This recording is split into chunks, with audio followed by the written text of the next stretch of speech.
Do you feel as if this administration, Donald Trump's and his administration, everything we're seeing with Doge, with inflation a little bit, some of the executive orders that he's putting out, do you feel as if we will see something happen negatively or positively with his administration when it comes to the housing market?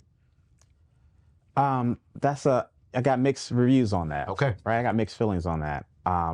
One, we're seeing immediate impacts right now because we do have clients that are reaching out to us that are selling their properties as they are right now. There are clients that are scared that they're going to lose their jobs. Okay. There are clients that have lost their jobs and they're trying to figure out what to do right now. Like we are seeing the results of that. So with that, that means there's more inventory that's going to be coming on the market, and then there's that fear around it that can bring a little bit of chaos to it. Okay. Whether that negatively or positively affects the total market, we don't know just because the data hasn't shown it yet. But I think we can say that obviously for those individuals who are part of USAID or who are kind of on a hot seat of losing their jobs, that can be detrimental to them, especially if they've been in their probationary period less than a year. They uprooted their life. They moved from Alabama to DC, and now they're saying they don't have a job and they just got here. So that has created some chaos amongst like the housing market up here. I have a couple of questions that we talked about. There's 5 things I want to cover within today's show, right? Before we get to those 5 things, what would you all say to the individuals who are a little nervous right now with Doge, with this administration? What would you say that they need to do when it comes to the housing market? Let's say this particular individual was prepared to buy a home, and now they're like saying, I don't know, I better not. Or I have a home, but it might be too much home if I get let go. Should I sell? Real quick, give us 2 or 3 things that they should really consider asking themselves before making a drastic decision. Yeah, I think for one, no rash decisions. As you teach folks a lot, any financial decision that is driven by emotion is probably not a wise one in the long term. Yes, sir. Look at all the data around you. Look at your actual financial plan. Look at how much time you've got, how much runway you've got in the worst case scenario, and make decisions based off of that, not off of a lot of outside media noise or just fear that's driven. Because folks who can win in a fearful environment are the folks who have been prepared. So, you know, we are having simultaneous convos of some investors, some speculative individuals that are asking the question, how can I win right now? And those are the folks, again, that have had cash, that have a plan, and understand where their total budget, allotment, and lifestyle can go to accomplish those financial goals of real estate. So my first piece of advice is just hold fast on making a rash decision and double back down on your plan, your budget, and that safety net that you've got before you make any swing in one direction or the other. Yeah, even those people who are kind of on a hot seat, they're still looking at investments because they're using it as an opportunity for offense. Saying, well, let this offense protect me. Like, you know, sometimes a good offense beats defense, right? Yes. So they're saying, let me buy more property, let me get more cash flow, let me build up more equity. That way I can protect myself in case something does go awry. Yeah. One of the things I've been telling people, 2 great things. I hope you all are listening to this. Because, excuse me, both of those are solid. I think my thing, if I was to add on to that, is to double back on what you said. Now is the time to not make a rash decision, but to make an impactful decision, and that is go ahead and make sure that you have at least 3 to 6 months inside your savings account. And when I say 3 to 6 months, I want you to focus down on 3 to 6 months of your net pay, right? Just focus on getting that safety net built, so that way when life happens, if that's this year or next year, you're prepared for it. I'm scared about selling an asset quickly. Here is the truth. I am always looking for practical ways to help you build, right, wealth, specifically generational wealth and legacy. And one of the best ways you can do that is with life insurance. That's why I partner with my friends at Ethos. They made buying life insurance simple and hassle-free. Whether you're the main provider for your family or want to make sure your loved ones aren't left with financial burdens like debt, life insurance is a powerful way to provide financial security. As a business owner and a homeowner, I took this seriously and secured a $2 million life insurance policy through Ethos. Why? Because having a peace of mind, knowing my family will be cared for when I'm no longer here is extremely priceless. What I love about Ethos is their quick and straightforward process. You can apply entirely online in as little as 10 minutes. I'm not even exaggerating. I did it myself. Listen, no medical exams, just a few health questions that you must answer honestly. Plus, it's affordable, making it easier to protect your family without breaking the bank. Listen, I want you to lock in your rate today by visiting anthonyoneil.com/life insurance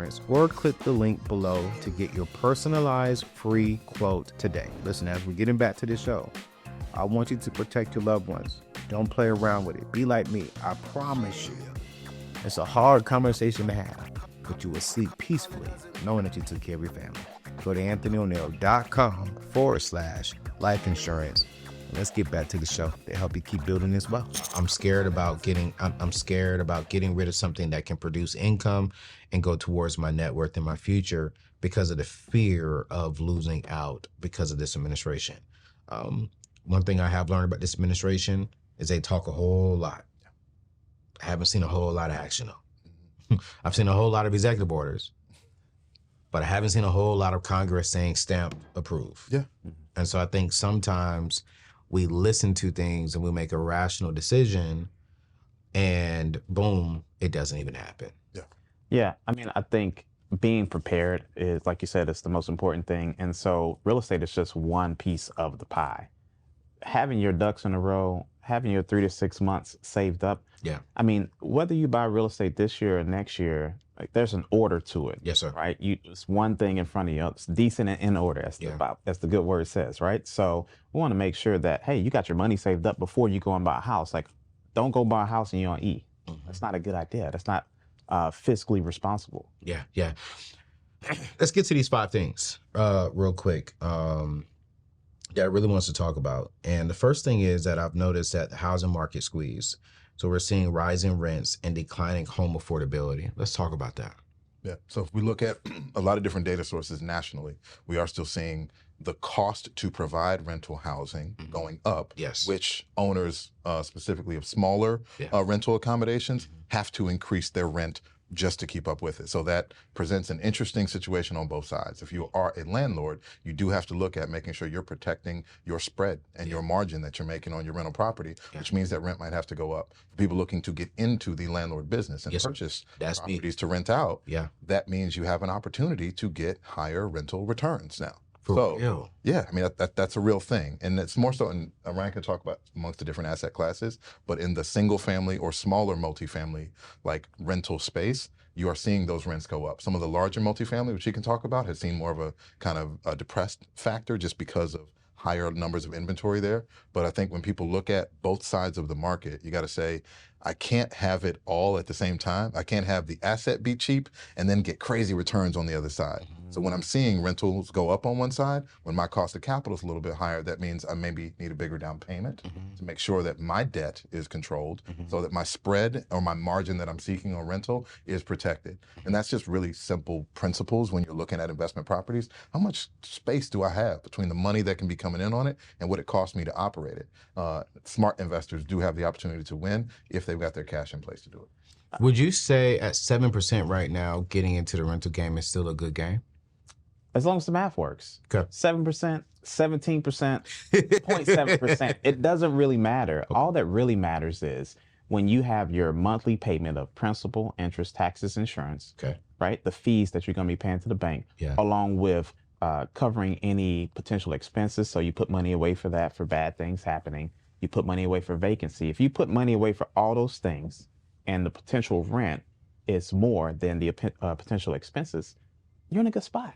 So you're saying, let's just break this down for the people, and I know it's way more, but what do you say the basic things need to be inside that? The rent, insurance, taxes, and CapEx, we call it capital X or capital expenditures, things that are required to maintain, repair, fix up, essentially rainy day funds. Rainy day funds. Yeah, Okay, and cool. if you got a roof that's going to be needing to be replaced in 5 years, well, guess what? You should be putting away money just like anything right now. So you're saying, hey, we're going to put out 15% of our gross revenue away for rainy day expenses. Okay. And I think one thing, just to point to this, like what you're saying, is it a good investment or not? Yeah.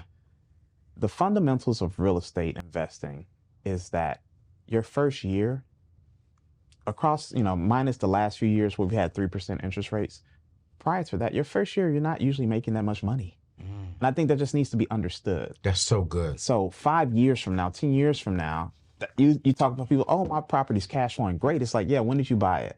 You bought it 5 years ago, 10 years ago? I bet it is. Okay. As it should be. Right. So we always overestimate what we should get in 1 year and underestimate what we should be able to deliver in 5 or 10 years.